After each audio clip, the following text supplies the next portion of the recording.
third time. The last time we saw was obviously the draw, and I think it was, did you hurt your hand or something like that? So I guess, how long did it take for you to get back fully training and in preparation for Valentina? Yeah, well, I had an injury in the fight. I needed a surgery, but it took me like a few months. My hands are my strongest weapon. You know, I love to box, and it was really hard, honestly. But right now, it's full healed, and I'm ready for that. And I'm happy that my body heals really well. And there seemed to be some sort of mutual respect before and after all those fights. There's obviously competitive nature, but you spent a lot of time with her on The Ultimate Fighter. Have you gained any more, like, or newfound respect for her after kind of seeing how she treats her fighters and just being around her all those weeks? Yeah, we had to share a lot of time, like together there, like filming this and again and again and again, and it was kind of funny. But yeah, what I realized, like both of us, we were super professional. We were here to make our job like the best we could, and also help the crowd and the production to do their job easier. So I mean that's something that we can relate. We're super professional. We love to compete, and we are like 100% in. Alexa was in here and she said, after spending so much time with you on The Ultimate Fighter, she has a little bit more respect for you just based on having to be around you, working around you, seeing how you worked with your fighters. Is the feeling mutual? Did you gain any more respect for Alexa after seeing her and her fighters on The Ultimate Fighter? I every time have respect for my opponents, and it's kind of like I never disrespect no one, and like gaining more respect like only because of you see some like spending some more time. No, it's like not about me. I feel that I just know how hard is that to be martial artist, to train every day, and then to step in the octagon and fight. And this is by itself, this fact, it's already like so much respectable. And yeah, definitely, yeah, we spend so many time with Alexa. I probably could see her and her team more than I see my family during this year. And that is funny, but yeah, it's kind of like the part what we are doing, and it's it's okay with me. I feel like very normal. With the show on Saturday, obviously the screen is going to be moving a little bit during your fight. Have you maybe asked the UFC, can I get in there and sort of see what I'm going to be fighting in front of? Or do you want it to be a surprise for yourself as well? Well, I don't know if they allowed all the fighters to do that. I mean, of course, that will be nice. But if we are not allowed to do that, if it's gonna be great too, like to put there all the fighters to see how and what's gonna be.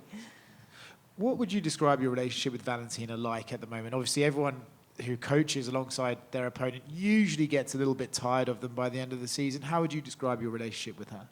Well, like, a competitive professional relationship. Like I said before, we're both professional.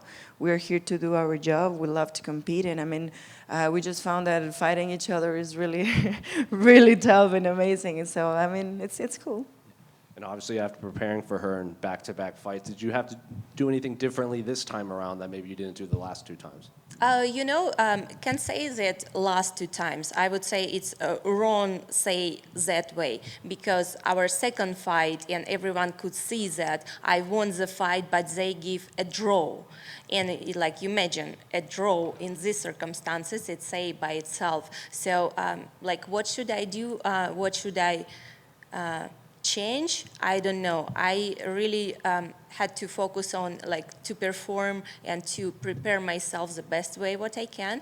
And I say I had some amazing training camp. I pushed myself to the all limits possible and what it's impossible limits. And yeah, just ready for the action. And it's going to be amazing event and amazing fight.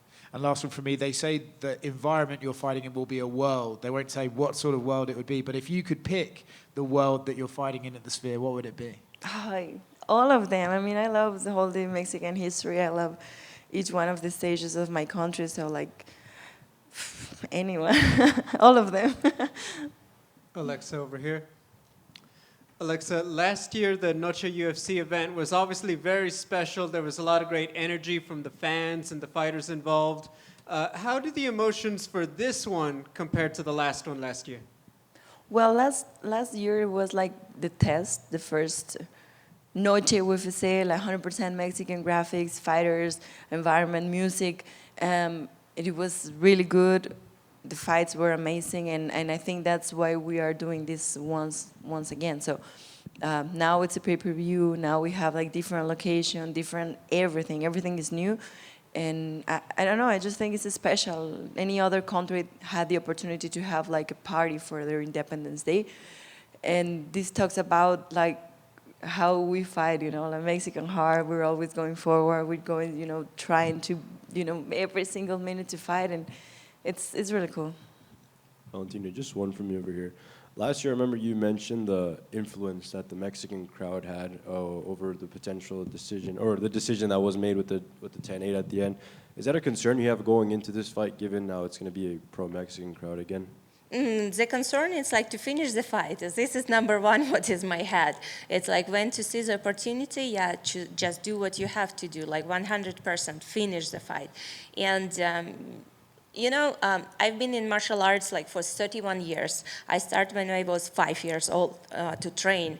And definitely in all my career, I was fighting like so many places, so many different fighters. And they like in their home countries against, like when I had to fight not only against opponent, crowd, but I had World Muay Thai Championship where I had to not fight, but fight against the referee, because there was like woman referee who was actually like doing everything. I was fighting in the final with a Thai girl, and she was doing everything to like taking points from me and like to prohibit the permitted technique. So she invented that I cannot do it, but she was trying to do that. And no matter what, I won the fight. And you know, when she was raising my arm, she said, "You're very lucky," because what she was trying to do, it's never worked. There's a big flyweight fight coming up later this year between Rose Namajunas and Erin Blanchfield. Not looking too far ahead, but just as a spectator, what do you think of that matchup?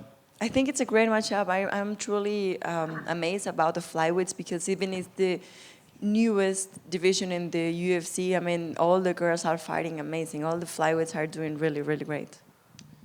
I know you're probably keeping it a secret, but if you do something special for your walkout, is it safe to say it's going to be one of the best ones we've ever seen in UFC on Saturday?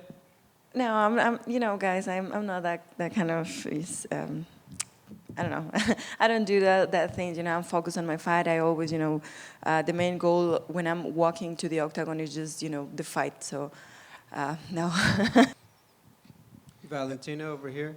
Valentina, I think that when people break down the layoff for the fight, a lot of people think that the time between fights helps you the most because you've had such a long career, been champion, been in so many big fights. Do you agree with that this was probably better than it was for Alexa to have so much time between the last one?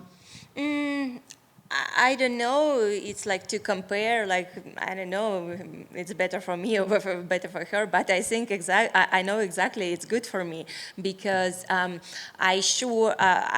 like after the injury and surgery, what I have from the last fight, I now like feeling back 100% and I don't have this rush time when I like force myself like to go and train and not be able to do like 100%, to give 100% from me. So this is not about this case anymore because it spent enough time. I healed all the way up and ready for this amazing trilogy. Alexa, was there a specific Mexican in the UFC that you enjoyed watching or enjoyed, kind of looked up to while you were coming up? Like a Mexican that I admire so much? Yeah, in the UFC. Oh, in the UFC. Well, yeah, of course, Brandon Moreno, you know, he was like the first Mexican champion, like that. Like I said, when you see someone that achieves something, but you don't know them, it's not from your country, you've never been like surrounded, but it's different when you have, you know, met the person, trained with him, it's from the same country that you, has, you know, step on the same line as you. It's different when you watch someone having success that you said, oh my God, it's from the same place that I come from. It's from like, you know, I've been like, it's real. And I mean, he was a really huge inspiration, I think, for me and for tons of Mexican fighters.